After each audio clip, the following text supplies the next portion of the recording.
Hey everybody, welcome back to my channel. This is Abby with Abby Reviews, and this is going to be my review and recap for Ready to Love season 3, 4. Y'all know what it is. Last when we left off, David and Mr. Potato Head was showing their ass. I hope both of them get eliminated. Let's jump into it and see what happens.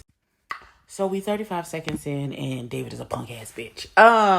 Let's like I was singing your praises at the beginning of this process, sir. But when things didn't go the way that you wanted them to, you turned into an asshole. And I understand why your people left you. I get it. I get it. Why you by yourself? I get it, because you don't want to hear anything else, and you so scared of rejection that you're going to reject them before they can reject you. That's where you are right now in your life. You need some prayer and supplication and to be by yourself, because you're not good for nobody right now, darling. You just not. And you wouldn't even let the girl talk about I self-eliminated, sir, because you knew you was finna get kicked off because you was showing your hot pots. Point blank, period, the end. You knew your behavior was heading you down the road to be eliminated, and therefore you tried to jump ahead of it to like you owe so much bigger than that because you self-eliminated because you realized that you wasn't Cry me a river, my nigga. First of all, now let me get to Mr. Potato Head. First of all, your condescending ass had the motherfucking... catch it, Evan. Catch it. Bring it back. Because it's Sunday. And you did good with the Lord today, so just bring it back, daughter. Bring it back. You had the nerve, the audacity, the unmitigated gall to sit in this woman's face and first say, well, you have nothing. You're number one, who you've been texting this whole time, to where you pushed another girl to the side for. Now she has nothing to offer you because she is about to tell you you've been eliminated. Then, once she was able to say we had to make some hard decisions, and myself and the ladies have said that you are not ready to love, then you was like, I lost respect. I thought you was smarter than that. Wow. No, she finally got past the tingle in her coochie when she got next to you to understand that you and her are unevenly yoked. And it would be a disaster for her to continue to try and be in a relationship with you. So you take your ungodly self and go somewhere and sit down. Thank you. And then you tried, because your ego was bruised, throw in your face that you went on a date with somebody else and you kissed them.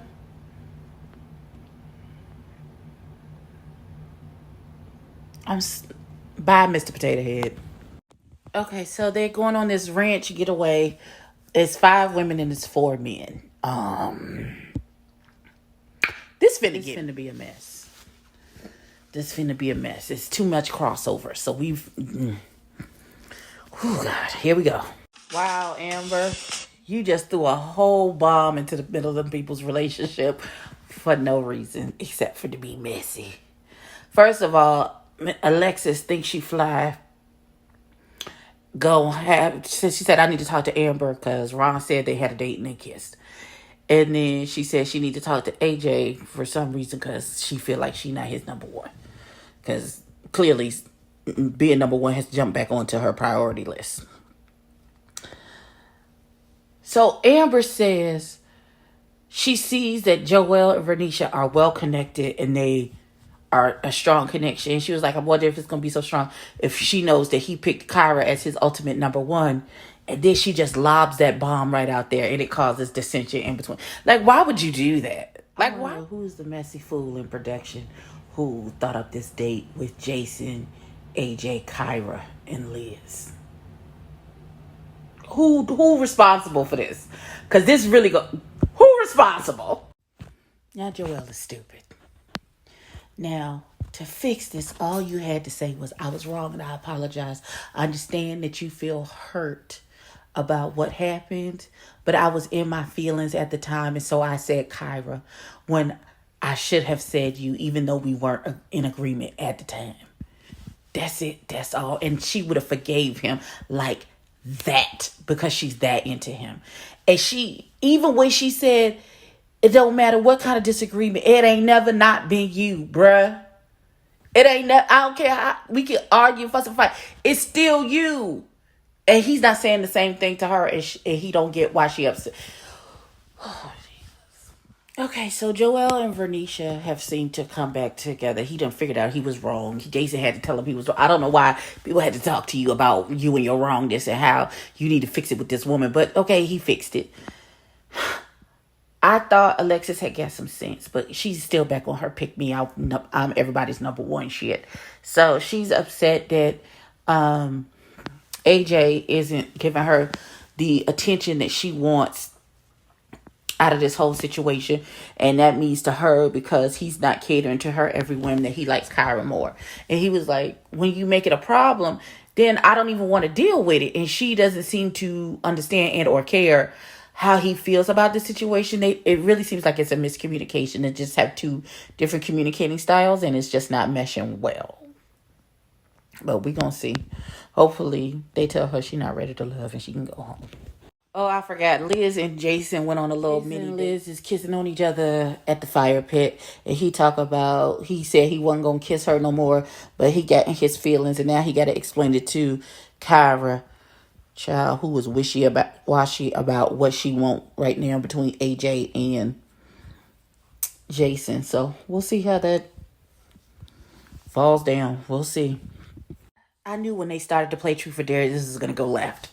But it was okay. Everybody was being mature and about everything until we got to Alexis and Liz. And they talked about the elimination. And Liz explained that David was being a jackass and he didn't self-eliminate. You got kicked up. Just let it go. And then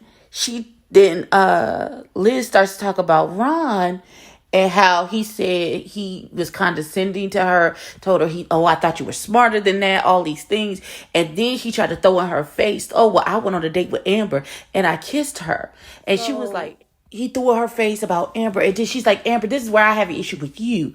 Like, you're my friend. You're my genuine friend. I have been talking to you about this particular man. You've been giving me advice. We've prayed about this situation. And then you turn around and went on a date and you kissed this man? I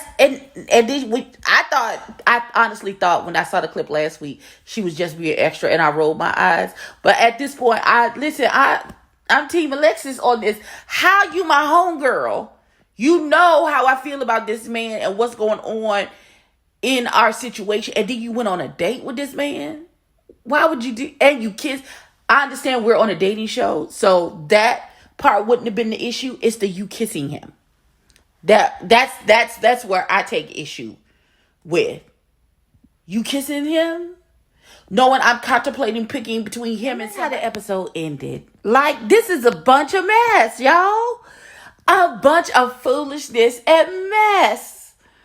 Oh, God. Kyra and AJ, Kyra and Jason, Alexis and AJ, Liz and Jason. It's too much. It's too much. And now Chris is looking at Amber sideways because I'm sure he didn't know that this happened either. Child. The fool-la-la and the foolishness. Well, that was my review and recap of Ready to Love season. What the hell season is this? Season 3, episode 9. Child, down to the dude ranch. Like, comment, and subscribe. Tell a friend, tell a kid. And we'll pick this up tomorrow. Bye.